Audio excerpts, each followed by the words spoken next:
അപ്പോൾ ഇന്നത്തെ വീഡിയോ എന്താണെന്ന് വെച്ചാൽ നമ്മളെ വീട്ടിൽ എന്തെങ്കിലും ഫംഗ്ഷനും കാര്യങ്ങളൊക്കെ ഉണ്ടാകുമ്പോൾ പെട്ടെന്ന് ഉണ്ടാക്കാൻ പറ്റിയ പുഡിങ്ങാണ് ഇളനീർ പുഡിംഗ് എന്ന് പറയുന്നത്.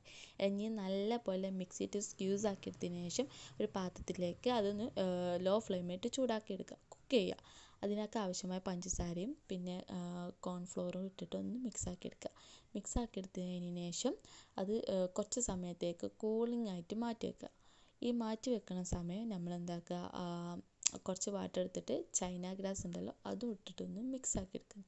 മിക്സാക്കി എടുത്ത് കഴിഞ്ഞതിന് ശേഷം നമ്മൾ മാറ്റി വെച്ചിട്ടുണ്ടായിരുന്ന ഇളനീർ വാട്ടർ ഉണ്ടല്ലോ, ഈ ഇളനീർ വാട്ടർ ലോ ഫ്ലെയിമിലിട്ടിട്ട് ഒന്ന് ചൂടാക്കുക. അതിലേക്ക് ഈ നമ്മൾ മാറ്റി വെച്ചിട്ടുള്ള ചൈന ഗ്രാസ് ആഡാക്കി എടുക്കുക. ഈ ആഡാക്കുക എന്ന് പറഞ്ഞാൽ ഒരു അരിപ്പ് വെച്ചിട്ടൊന്ന് ആഡാക്കി എടുക്കുക. ആഡാക്കിയതിന് ശേഷം നല്ലപോലെ മിക്സ് ചെയ്യുക. മിക്സ് ആക്കി കഴിഞ്ഞതിന് ശേഷം ഒരു 2 to 3 hour റെഫ്രിജറേറ്ററിൽ വെക്കുക. അങ്ങനെ നമ്മളെ പുഡിംഗ് റെഡി.